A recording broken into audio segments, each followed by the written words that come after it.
Have you ever felt like the world was crashing down on you? Like every door was closing at once, leaving you trapped in a dark hallway with no apparent way out? If you're watching this video, you probably know that intimate, painful feeling of failure that cuts deep, that makes you question not only your decisions, but your very essence. Here's a statistic that might shock you: 92% of people will experience at least one significant failure that will make them completely question their path in life. Relationships that implode, careers that fall apart, businesses that fail, dreams that shatter like glass against the concrete of reality. What if I told you that your greatest failures can be your greatest teachers? That there is an ancient wisdom, tested by emperors and slaves, that can transform your ruins into the foundation for something extraordinary? Over the next few minutes, I'm going to unlock mental codes that lie dormant in your mind, powerful tools that Stoic philosophers used over 2,000 years ago to not only survive life's storms, but thrive through them. You won't just watch another video about overcoming adversity, you'll leave transformed, with a full arsenal of practical strategies for starting over with strength, purpose, and unshakable inner peace. When I talk about failure, I'm not romanticizing pain. I'm talking about betrayals that tear at your soul, diagnoses that change everything, financial losses that destroy decades of work, relationships that end up leaving deep scars. Stoicism doesn't deny this pain, it transforms it into power. Today, you'll learn how Marcus Aurelius, the most powerful man in the ancient world, used Stoic principles to deal with devastating betrayals and crises that would make any modern leader crumble. You'll learn how Seneca, after losing his entire fortune, taught that true wealth can never be taken from you. And most importantly, you'll learn how you can immediately apply these lessons to your own journey of rebuilding. We'll explore 10 fundamental codes, from the art of turning obstacles into fuel to building a daily routine that makes you virtually invincible to future storms. Each strategy has been tested not in laboratories, but in the most intense furnaces of human experience. Imagine for a moment that you are standing in front of a blazing furnace. Most people see fire and recoil, fearing that they will be consumed by the flames. But the Stoics developed a revolutionary perspective. They saw fire not as destructive but as transformative. Every obstacle, every failure, every moment of intense pain becomes fuel to fuel a stronger, wiser version of who you can become. Marcus Aurelius wrote in his personal meditations a phrase that changed the way humanity faces adversity: the impediment to action advances action. What stands in the way becomes the way. This wasn't just abstract philosophy, this was a man dealing with devastating plagues, political betrayals, and the pressure of governing an empire in crisis, unlocking a mindset that kept him not only healthy, but effective. The fundamental difference between how our modern culture and the ancient Stoics viewed failure is revolutionary. We have been conditioned to see failures as evidence of inadequacy, as shameful marks we bear. The Stoics saw each obstacle as a personalized invitation from the universe to develop a specific virtue. Lost a job? An opportunity to develop courage and determination. Ended a relationship? A chance to strengthen emotional wisdom and self-awareness. Think about the last time you faced a significant setback. Now, instead of asking, "Why did this happen to me?" ask, "How can this make me stronger? What muscle in my soul is this experience training?" This isn't toxic positivity, it's a fundamental rethinking of how we process adversity. Epictetus, who rose from a slave to become one of history's most respected philosophers, taught that each specific obstacle develops a corresponding virtue. Facing injustice develops our inner justice. Dealing with fear strengthens our courage. Navigating financial loss builds our temperance. Processing betrayal deepens our wisdom about human nature. The metaphor of fire is powerful because fire has a unique quality: it can consume any material and transform it into energy. Wood, paper, cloth, all become fuel. Likewise, a mind trained in Stoic principles can take any adversity, no matter how brutal, and draw from it strength, wisdom, and growth. But here's the secret that few understand: this transformation doesn't happen automatically. It requires a conscious decision to reshape our experience. Every day you have a choice. You can see your failure as evidence that the universe is against you, or you can see it as the universe offering you a personalized crash course in becoming the person you need to be. Consider the story of James Stockdale, an American naval pilot who spent 7 years as a prisoner of war in Vietnam. He credited his survival and sanity to the Stoic principles he studied. He transformed the most brutal experience imaginable into fuel for a life of later meaning and contribution. The same fire that could have destroyed him became the source of his deepest strength. Change begins now, in this moment. Identify a recent failure in your life. Instead of ruminating and feeling sorry for yourself, ask yourself, what virtue is this experience inviting me to develop? How can I use this pain as fuel to become wiser, stronger, more compassionate? This simple question unlocks the first Stoic mindset and sets the stage for profound transformation. If there's one concept that can instantly revolutionize your relationship with failure and new beginnings, it's the dichotomy of control, the central tenet that underpins all Stoic philosophy. Imagine your mind as a smartphone with a limited battery life. Every worry, every rumination, every moment spent trying to control the uncontrollable drains your mental energy. The Stoics figured out how to make your mental battery last infinitely longer. The dichotomy of control divides all human experience into 3 clear categories. First, what is completely within your control: your thoughts, your choices, your reactions, your deliberate actions. Second, what is partially within your control: your health through habits, your relationships through your attitudes, your career through your efforts. Third, what is completely beyond your control: the past, the actions of other people, natural events, the future beyond your direct influence. After a significant failure, our minds naturally scatter like spilled water, trying to encompass and control everything at once. We obsess about what other people think, dwelling on past decisions, creating catastrophic scenarios about the future. It's like trying to hold water in your hands. The tighter you squeeze, the more it spills through your fingers. Let's apply this to practice. Imagine your business has failed. Typical post-failure thoughts: how will I pay the bills? What will people think? Why did I make those decisions? What if I never get back on track? Your mental energy is scattered between the past, the future, other people's opinions, and what-if scenarios. Application of the dichotomy: completely under control your next actions, how you interpret the situation, what skills to develop, how to treat family during the crisis. Partially under control: finding new work through networking and applications, rebuilding damaged relationships, improving your skills. Out of control: people's reactions, state of the economy, past decisions, whether other opportunities will appear. The magic happens when you deliberately withdraw all mental energy from categories 2 and 3 and focus it entirely on category 1. It's like focusing a laser beam instead of scattering light everywhere. Suddenly, your mental clarity multiplies exponentially. But here's where many people get tripped up: they confuse acceptance of the uncontrollable with passivity. Accepting that you can't control people's reactions doesn't mean you don't care about relationships. It means investing your energy in being the best version of yourself in relationships, rather than manipulating specific outcomes. Epictetus, always remembering that he was a slave before he was a philosopher, taught that real freedom comes from focusing exclusively on what is within our control. No man is free who is not master of himself. When you stop wasting energy trying to control the uncontrollable, you discover reserves of power you never knew existed. The practical implementation is simple but revolutionary.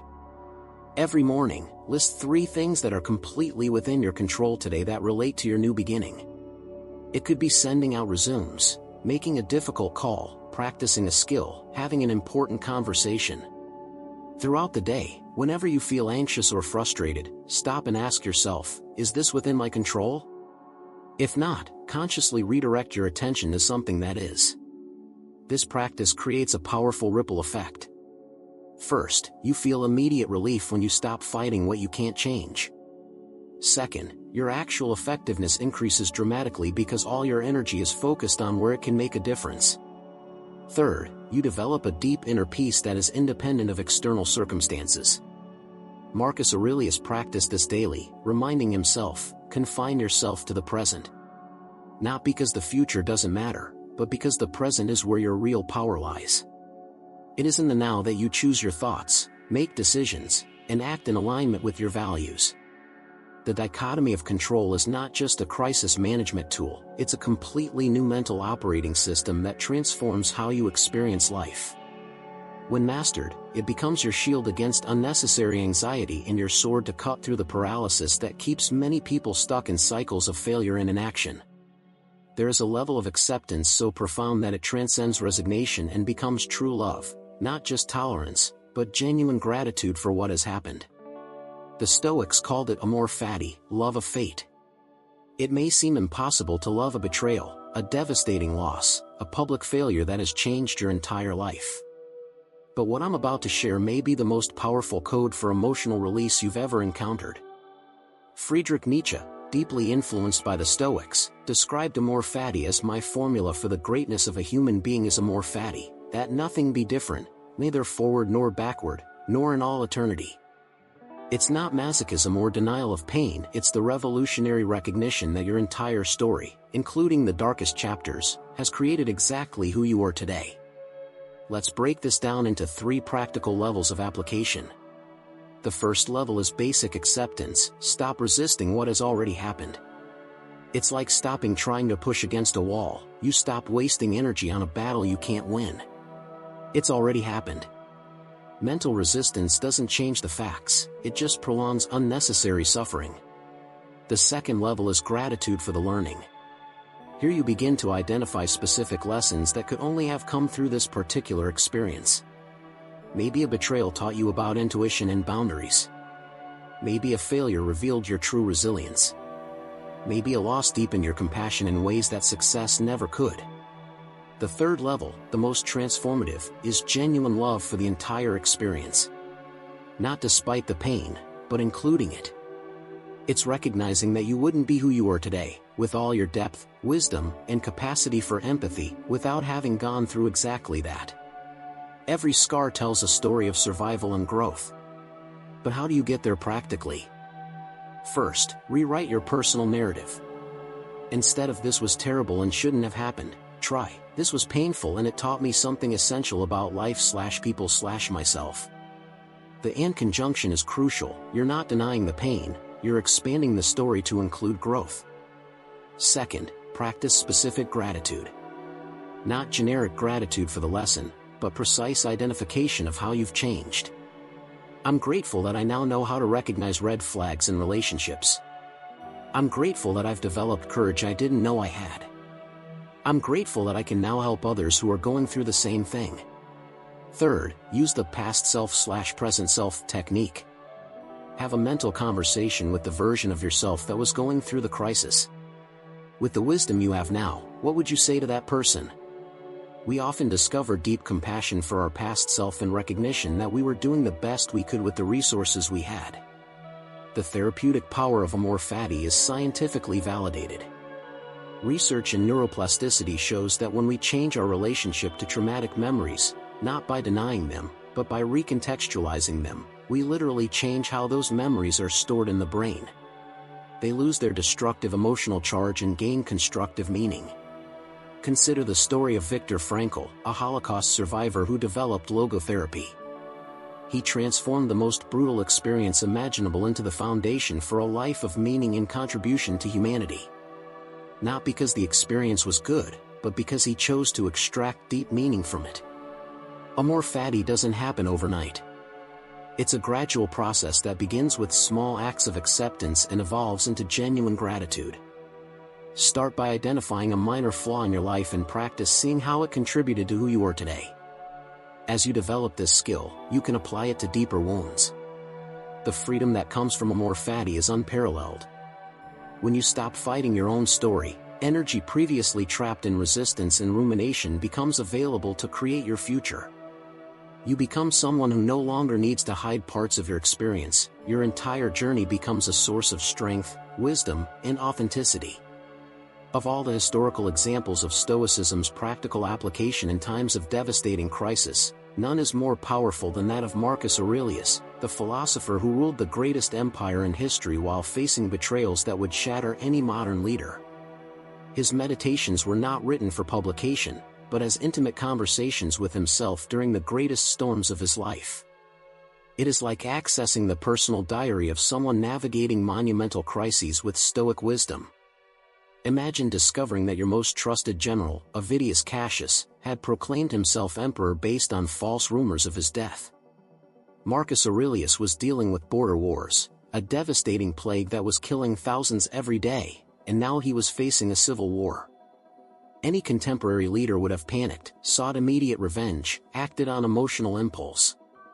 Marcus Aurelius did something revolutionary. He wrote to himself, "Remember that very soon both you and he who offended you will be dead, and soon after that even your names will be forgotten." This was not fatalism, but cosmic perspective, a stoic technique of temporal zoom-out that transformed a seemingly apocalyptic crisis into a fleeting moment in the vastness of time. The betrayal of Avidius Cassius revealed how Marcus Aurelius processed adversity through reflective writing. He did not deny the pain of betrayal or minimize its practical consequences. Instead, he used journaling as a tool for emotional processing and rational decision-making. When you wake up in the morning, say to yourself, "The people I will deal with today will be meddlesome, ungrateful, arrogant, dishonest, jealous, and ill-tempered, but I have seen the beauty of good and the ugliness of evil, and I have recognized that the one who does evil is my kin." This self-talk technique is directly applicable to your own crises. When faced with betrayal, loss, or failure, instead of ruminating in circles, write to yourself as if you were a wise friend offering advice. Marcus Aurelius constantly reminded himself of Stoic principles through writing. You have power over your mind, not external events. Realize this, and you will find strength. The Antonine Plague ravaged the empire during his reign, killing an estimated 5 million people. It was like leading a global pandemic while managing multiple wars. Marcus Aurelius did not isolate himself from the suffering or delegate all responsibility. He remained on the front lines, both military and administrative, applying a crucial Stoic lesson: uphold your responsibilities even during personal crises. His reflections during this period show how he transformed collective adversity into opportunities for personal growth. Stay in the present. It was his constant mantra, not because the future didn't matter, but because the present was where his power of influence resided. This technique is revolutionary for anyone paralyzed by anxiety about an uncertain future after a failure. The view from above technique was another tool that Marcus Aurelius used frequently. He imagined himself observing his situation from a cosmic perspective, as if he were looking down from far away and far above. Constantly observe that all things happen by change.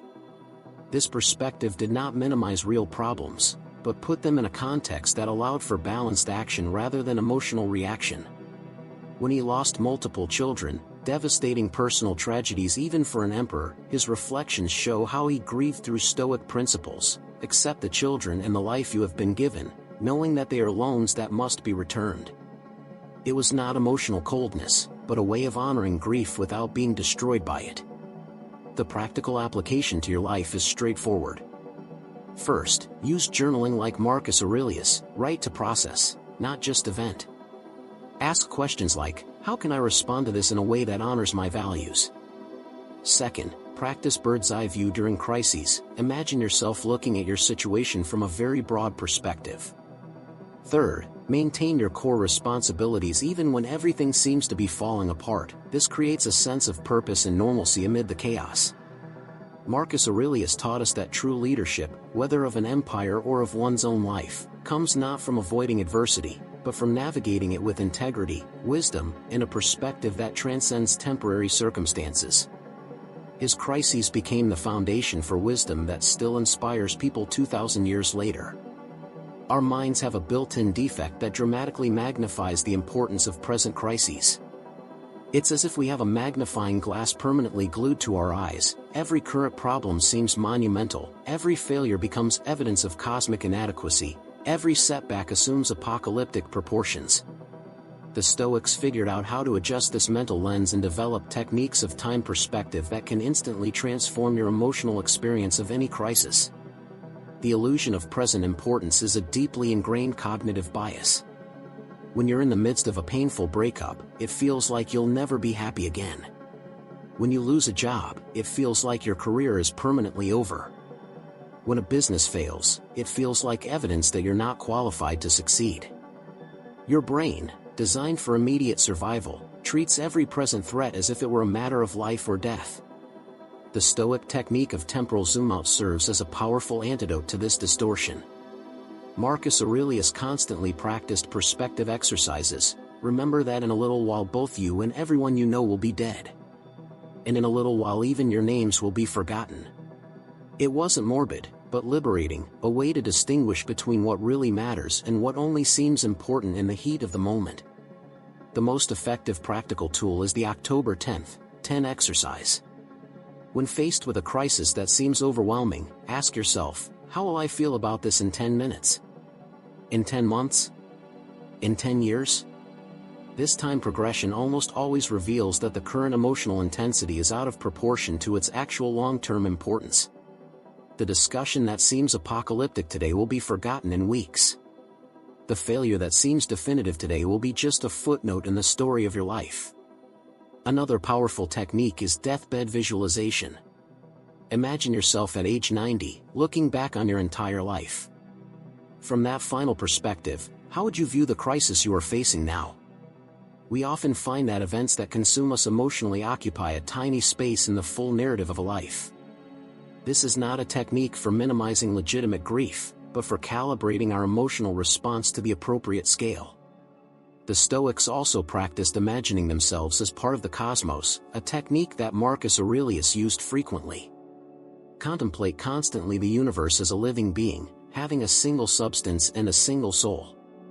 When you see yourself as part of something infinitely larger, personal problems retain their proper importance without losing personal significance.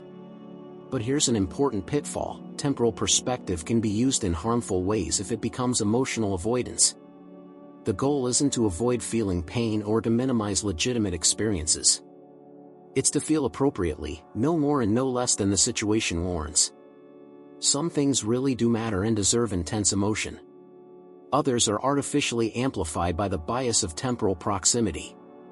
Practical application during post-failure anxiety and depression is transformative. When catastrophic thoughts start to occur, "I'll never recover from this financial loss," or "I'll never trust anyone again," consciously zoom out in time. How will you know if these predictions are true? Based on what evidence? How have other people recovered from similar situations? This practice creates immediate emotional relief because it interrupts cycles of catastrophic rumination.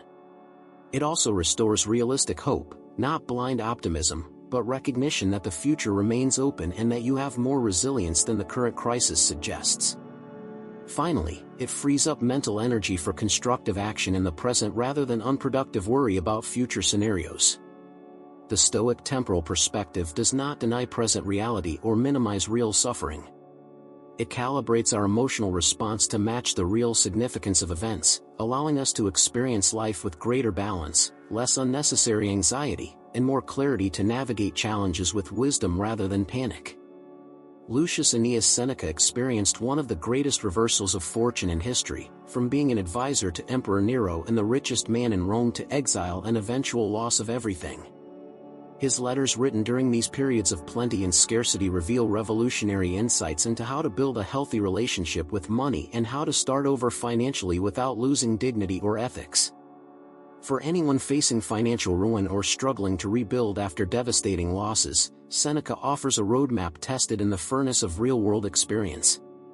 Seneca's philosophy on wealth begins with a crucial distinction that can completely transform your relationship with money. He classified material possessions as preferables, things that are nice to have but not essential to a full and meaningful life. It is not the man who has too little, but the man who wants more, who is poor, he wrote. This is not a romanticization of poverty, but a recognition that real security comes from controlled needs, not from accumulated wealth. Seneca regularly practiced voluntary poverty, deliberate periods of living on the bare minimum. Set aside a few days in which you will be content with the simplest food, the roughest and cheapest clothing, and ask yourself, is this what you have been dreading? This practice developed two crucial skills. First, he discovered that he could live on much less than he had imagined. Second, it removed the terror of poverty that keeps many people trapped in jobs they hate or making fear-driven financial decisions. For modern financial reset applications, this technique is revolutionary. Identify your real needs versus socially conditioned wants. Try deliberately living below your current means for short periods. This not only saves you money, but builds confidence that you can thrive regardless of external circumstances. When Seneca lost his fortune, his letters reveal how he maintained dignity and purpose as he rebuilt. Every new beginning comes from the end of some other beginning, he observed. Rather than despair or bitterness, he saw financial loss as an opportunity to apply Stoic principles in a purer way. Without the distraction of extreme wealth, he could focus on relationships, wisdom, and contribution, sources of satisfaction that don't depend on a bank account. Seneca's strategy for financial reconstruction balanced practicality with principle. First, he maintained rigorous ethical standards even under pressure. It is equally unwise to trust in fortune and to distrust it. This meant not taking morally questionable shortcuts during hardship, but also not being paralyzed by excessive caution. Second, he focused on developing genuine skills and relationships rather than seeking quick gains. A crucial lesson from Seneca's letters is about separating identity from financial status. There is no shame in confessing poverty, he wrote to a struggling friend. Our culture equates self-worth with net worth, creating devastating shame when we lose money. Seneca taught that true worth comes from character, not bank accounts. You are not your financial situation, it is how you respond to it. For practical implementation, start by identifying how your self-worth is connected to your financial situation. When you present yourself to others, how much of your identity is based on your job, home, car, or possessions? Try defining yourself by your values, relationships, contributions, and personal growth. This shift in perspective removes the unnecessary emotional weight of rebuilding your finances. Seneca also taught about the liberating power of preemptive detachment. Every man is as unhappy as he imagined he would be, he observed. Much financial anxiety comes not from current problems but from imagined catastrophic scenarios. Practice visualizing financial loss before it happens, not to invite negativity, but to discover that you would survive and find ways to thrive. The Senecan approach to financial reconstruction is patient but not passive. He believed in working diligently while maintaining a philosophical perspective. With each new day you gain a new chance to change your life, he wrote. This means consistent action without despair, careful planning without obsession, ambition balanced with contentment. Finally, Seneca taught that true wealth is the ability to prosper regardless of circumstances. It is not the man who has little, but the man who desires more, who is poor. When you develop skills, relationships, wisdom, and inner peace, you become essentially infallible financially, not because you will never lose money, but because you will always find ways to rebuild and prosper. Seneca's legacy proves that major financial investments are not endings, but new beginnings. His wisdom, developed through wealth and poverty, offers a path to rebuilding that preserves dignity, values, and inner peace. This is the difference between a financial recovery that creates constant anxiety and a rebuilding that creates a solid foundation for lasting prosperity. And here we come to a crucial point in our journey. You've already figured out how to turn obstacles into fuel, apply the dichotomy of control, fully embrace your story through a more fatty, follow Marcus Aurelius' example in devastating crises, use temporal perspective to calibrate emotions, and apply Seneca's wisdom to financial reconstruction. But there's still one element that can make the difference between simply surviving future adversities and being genuinely prepared to thrive through them. This is where we enter the territory of preemptive mental preparation, a practice the Stoics considered fundamental to lasting resilience. Imagine if you could develop a kind of mental immune system that made you virtually invulnerable to future adversity. The Stoics created just that through a practice called premeditatio malorum, the premeditation of evils. Before you think this is pessimism in disguise, let me explain why this technique may be the most powerful antidote to anxiety and the most effective tool for building lasting resilience. The difference between toxic worry and Stoic mental preparedness is like the difference between a virus and a vaccine. Worry is unproductive rumination that weakens your ability to respond. Premedium malorum is controlled exposure to adverse scenarios that strengthens your ability to cope. It's like training in a flight simulator before flying a real plane. You develop skills in a safe environment. Epictetus taught his students to practice this technique regularly. When you kiss your child or your wife, say that you are kissing a mortal human being. This sounds morbid to modern minds, but it has a profound purpose. By accepting impermanence as a natural reality, you appreciate the present more deeply and suffer less when inevitable changes occur. Practical implementation begins with short, controlled sessions. Set aside 10 to 15 minutes each week to calmly visualize possible future adversities. Not far-fetched doomsday scenarios, but realistic challenges that many people face: job loss, health problems, relationship breakdowns, financial hardships. The goal is not to create anxiety, but to desensitize yourself emotionally while developing coping strategies. As you visualize, ask yourself practical questions. If this were to happen, what would be my first step? What resources do I have available? How would I apply Stoic principles to this situation? What opportunities for growth might arise? This approach transforms vague fear into concrete preparation. The magic happens when real adversity strikes. Instead of shock and paralysis, you experience familiarity and competence. Oh, I've already considered that. I know how to answer. It's like having mentally rehearsed for a difficult test. You still have to apply knowledge, but you're not starting from scratch in panic. But here's the counterintuitive aspect. Premeditatio malorum dramatically increases your appreciation of the present. When you genuinely accept that you might lose your job, you appreciate your current work more. When you recognize that relationships are temporary, you value present connections more deeply. It's not paranoia. It's a realistic perspective that intensifies gratitude. This practice also frees you from what psychologists call optimism bias, the tendency to believe that bad things only happen to other people. Recognizing your own vulnerability is not pessimism, it's realism that allows you to prepare properly. People who never consider failure are devastated when it inevitably happens. For safe implementation, balance premeditatio malorum with gratitude practices. After visualizing potential losses, spend equal time appreciating what you currently have. This combination creates what the Stoics called prepared tranquility, inner peace based on both present gratitude and realistic preparation. The technique also develops what modern psychology calls post-traumatic growth readiness. Rather than waiting for adversity to teach you lessons through suffering, you anticipate learning and are prepared to extract meaning and growth from difficult experiences. Marcus Aurelius practiced this constantly. Think of the dawn, you will not see again many of the people you see today. Not to create sadness, but to calibrate priorities and appreciate present connections with appropriate intensity. Mental preparation through premeditatio malorum creates a deep, calm confidence, not the arrogance of the untested, but the serenity of knowing that one can handle whatever life brings. It is the difference between hope based on denial of reality and hope based on competent preparation. When you develop this mental immune system, future adversities lose much of their power to destroy your inner peace. You become someone who can weather storms with poise because you have navigated them mentally hundreds of times. Of all the emotions that follow major failures, none is more destructive than shame, that cruel inner voice that whispers that you've not only failed, but that you're a failure as a person.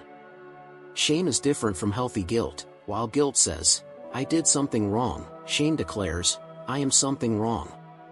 The Stoics developed powerful antidotes to this emotional toxin that can completely paralyze the process of starting over.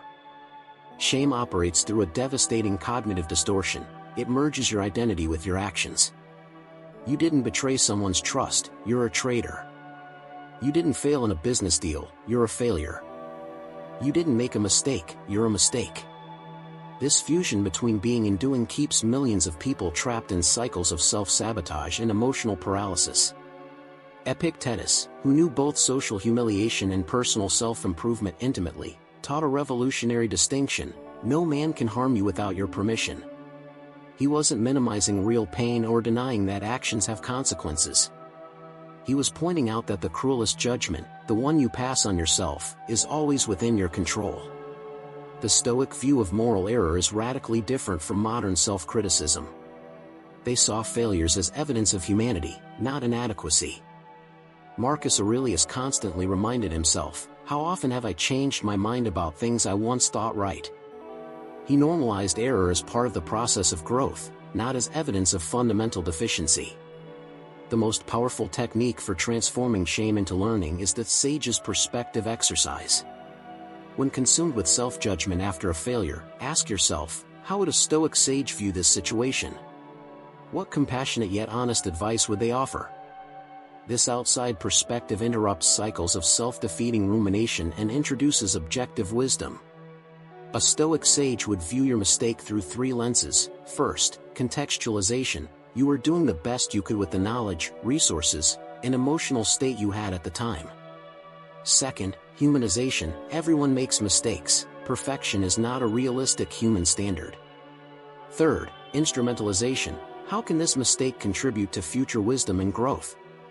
The practice of structured journaling is essential for constructively processing shame. Instead of mentally ruminating in circles, write down answers to specific questions. What decisions did I make?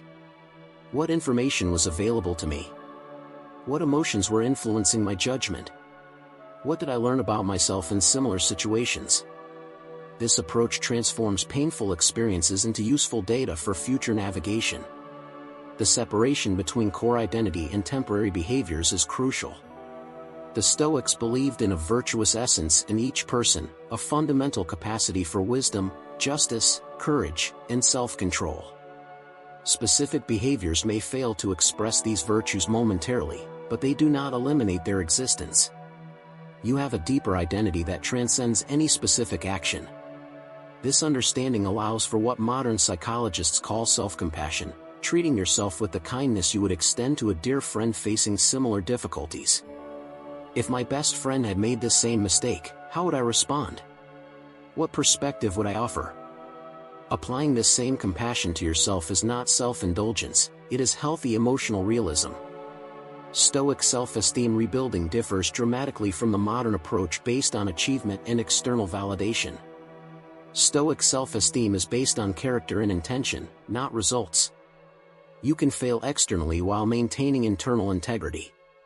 You can disappoint others while remaining true to your deepest values.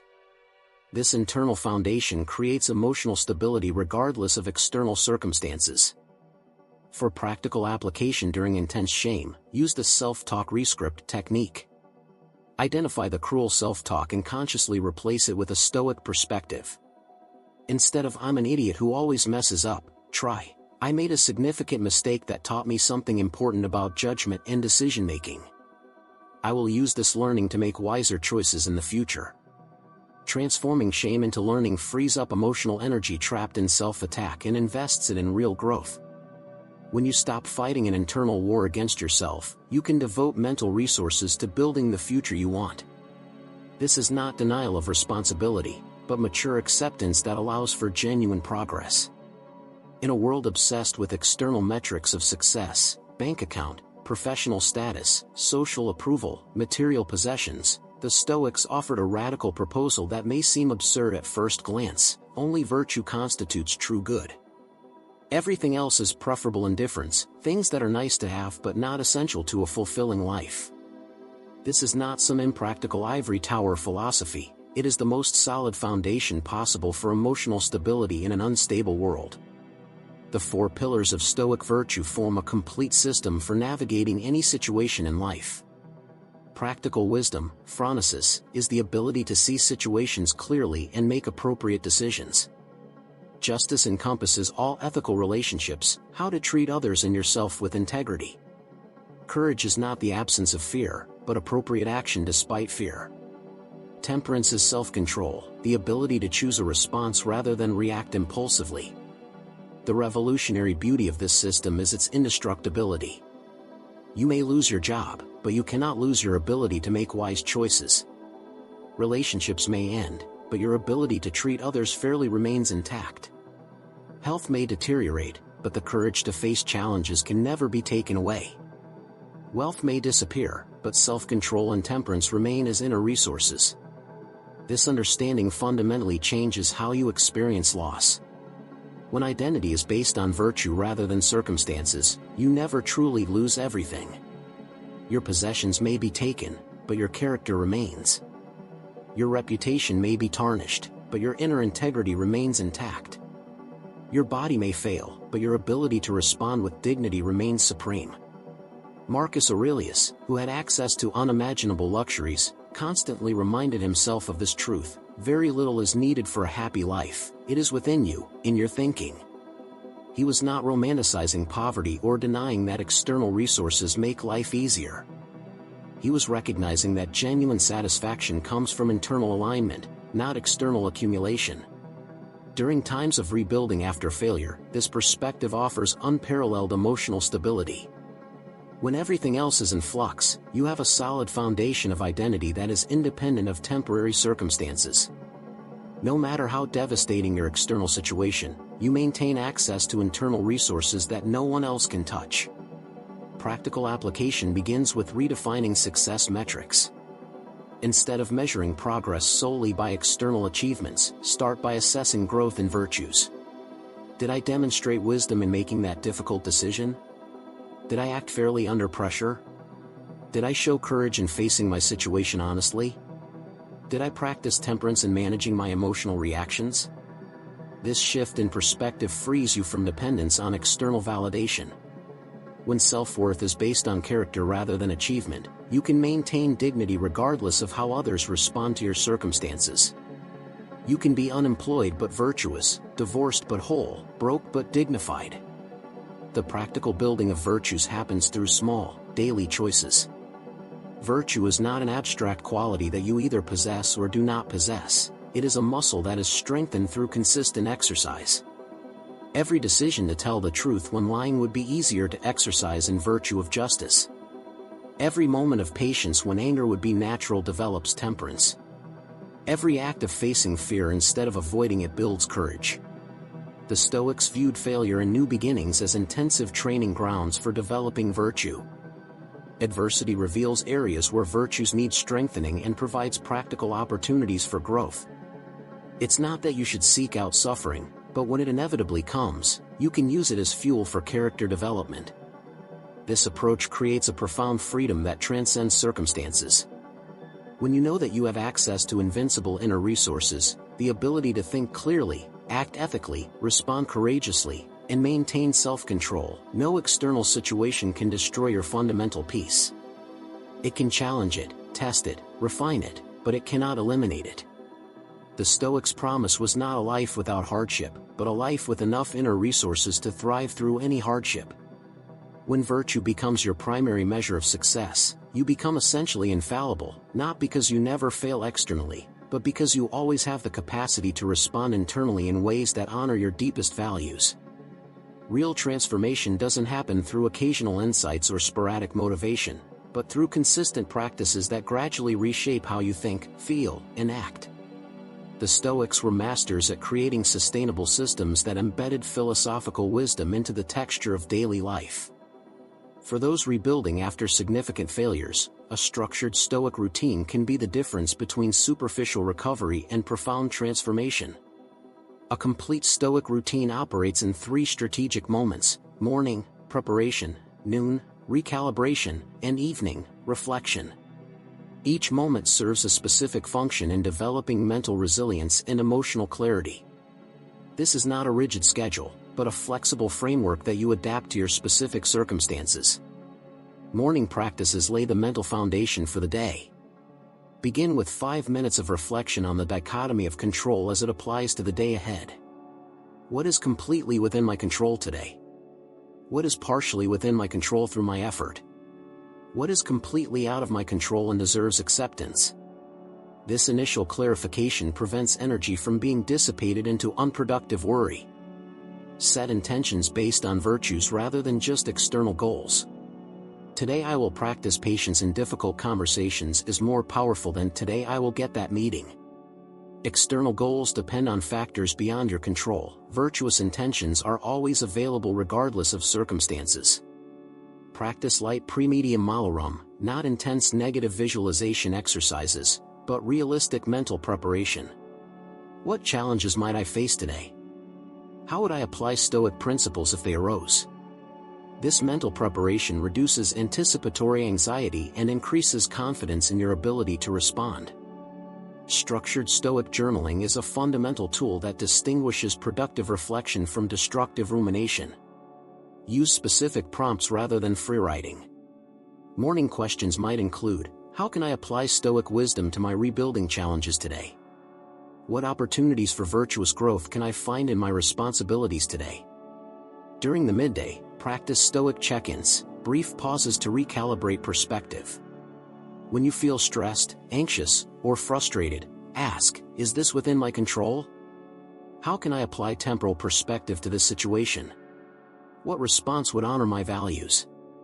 These pauses interrupt automatic reactions and restore conscious choicefulness. Cultivate specific gratitude for lessons learned through your experience of failure and rebuilding. Not generic gratitude, but specific recognition. I am grateful for having developed empathy through my own vulnerability, or I appreciate the clarity about values that came from losing everything I thought mattered. Nighttime reflection is where integration and learning really happen. Review the day through the lens of virtues. Where did I demonstrate wisdom today? When did I act justly even when it was difficult? What moments showed courage? How did I practice temperance? This review strengthens neural pathways associated with virtuous behavior. Equally important is an honest assessment of areas for improvement. Where did I react with emotion instead of responding with wisdom? What opportunities did I miss for practical virtue? How can I apply lessons learned tomorrow? This analysis is not self-criticism but data for future optimization. Prepare mentally for the day ahead by identifying specific situations where you can practice Stoic principles. Tomorrow I'm going to have a difficult conversation with my former business partner. How can I approach this with justice and temperance? What would be the wisest response in this situation? For different phases of the rebuilding process, adapt the emphasis of your routine. In the first few days after a major failure, focus more on emotional regulation and acceptance practices. During the active rebuilding phase, emphasize practical wisdom and courage applications. As life stabilizes, integrate more advanced practices such as a more fatty and cosmic perspective. Consistency is more important than intensity. Better 10 minutes daily of genuine practice than an hour weekly of sporadic effort. The goal is to create new mental habits that gradually replace old reaction patterns with virtue-based thoughtful responses. Use practical tools to maintain accountability. Apps like Daily Stoic or Simple Notepad can track your practice. The important thing is not technology but commitment to daily engagement with principles that can transform how you experience challenges. To overcome common obstacles like inconsistency during low moods, prepare backup routines. On days when full routine seems overwhelming, commit to at least one core practice, perhaps just morning dichotomy of control reflection or evening gratitude moment. Momentum matters more than perfection. Integration with other wellness practices amplifies effectiveness. Combine Stoic reflection with meditation, physical exercise, healthy nutrition. The goal is a holistic approach to rebuilding that addresses mental, emotional, and physical dimensions of recovery. Remember that Stoic practices are not quick fixes but long-term investments in sustainable resilience. Results come gradually but compound over time. Each day of consistent practice contributes to mental strength that serves you through future challenges, whatever they may be. We have reached the end of an extraordinary journey through the most tested wisdom in human history for starting over after devastating failures. You haven't just watched another video about overcoming adversity, you've been exposed to mindsets that emperors and slaves, philosophers and warriors have used for over 2 millennia to transform adversity into opportunities for profound growth. Let's quickly recap the 10 codes you now have at your disposal. Transform obstacles into fuel through the Stoic perspective that impediments advance action. Apply the dichotomy of control to focus energy only where you have real influence. Develop a more fatty to fully embrace your story, including the most painful chapters. Follow Marcus Aurelius' example of resilient leadership during devastating crises. Use temporal perspective to calibrate emotions appropriately. Apply Senecan wisdom to ethical financial reconstruction. Practice pre-medium malarum to develop preemptive resilience. Transform toxic shame into constructive learning. base identity on virtue rather than external circumstances, and establish daily routines that embed these principles into the texture of everyday life. Each element connects to form a complete approach that not only helps you survive adversity, but thrive through it. This is not abstract philosophy, but a practical mental operating system tested in the most intense furnaces of human experience. The central message I want you to take away is this: your failures are not evidence of inadequacy, but personalized invitations from the universe to develop strength, wisdom, and character you never imagined you possessed. The power to choose your response regardless of your circumstances is the fundamental human freedom that no adversity can confiscate. But here's the truth that should guide your next steps: knowledge without application is just intellectual entertainment. Transformation happens through consistent practice, not through theoretical understanding. From the 10 codes we've explored, choose one, just one, to implement immediately. Maybe it's starting each morning with reflection on the dichotomy of control. Or practicing a more fatty through daily gratitude for lessons learned from your recent failure. Or establishing a nightly journaling routine using Stoic prompts. Start small, be consistent, allow yourself to be imperfect at first. The Stoics were masters of gradual progress, procope, rather than expectations of immediate perfection. Each day that you apply these principles, even imperfectly, builds mental muscle that will serve you for a lifetime. Patience will be your ally in this process. Profound changes happen gradually, then suddenly. You may not notice transformation day to day, but looking back after weeks or months of consistent practice, you will be amazed at your increased capacity to navigate challenges with wisdom and equanimity. I want you to do something right now. In the comments below, share which of the 10 codes resonates most with you and which one you will implement first. This public accountability significantly increases your likelihood of follow-through. Most importantly, your experience can inspire others who are facing similar challenges. If this content was valuable to you, consider sharing it with someone who may be struggling after significant failure. Sometimes a friend sharing wisdom at the right moment can be a turning point in someone's journey from recovery to growth. To continue your exploration of Stoic wisdom applied to mental health, relationships, and life challenges, subscribe and explore other videos on this channel. Each week, we delve into practical applications of ancient wisdom from modern struggles. Let me close with a reflection that captures the essence of what you now understand. Your next failure, because there will be one, as there is for all of us, will not be the devastating blow you feared before watching this video. It will be an opportunity to apply these 10 codes, to practice virtue under pressure, to demonstrate to yourself that you truly have the inner resources to handle whatever life brings. You are not a victim of circumstances, you are the author of your responses. You are not a prisoner of your past, you are the architect of your future. And now you have the tools, tested over centuries, to build that future with wisdom, courage, justice, and temperance as its foundations. A transformed life is waiting. It begins today, with your next choice, informed by ancient wisdom but applied in your unique circumstances. Go forward not just with hope, but with practical tools to turn any obstacle into stepping stone toward a stronger, wiser, more virtuous version of yourself. The universe has offered you a personalized curriculum through your failures. Now you know how to extract every lesson, transform every pain into power, and emerge not just recovered, but genuinely transformed. This is the promise of the Stoics, and now it is your reality. Don't forget to subscribe to the channel. See you later.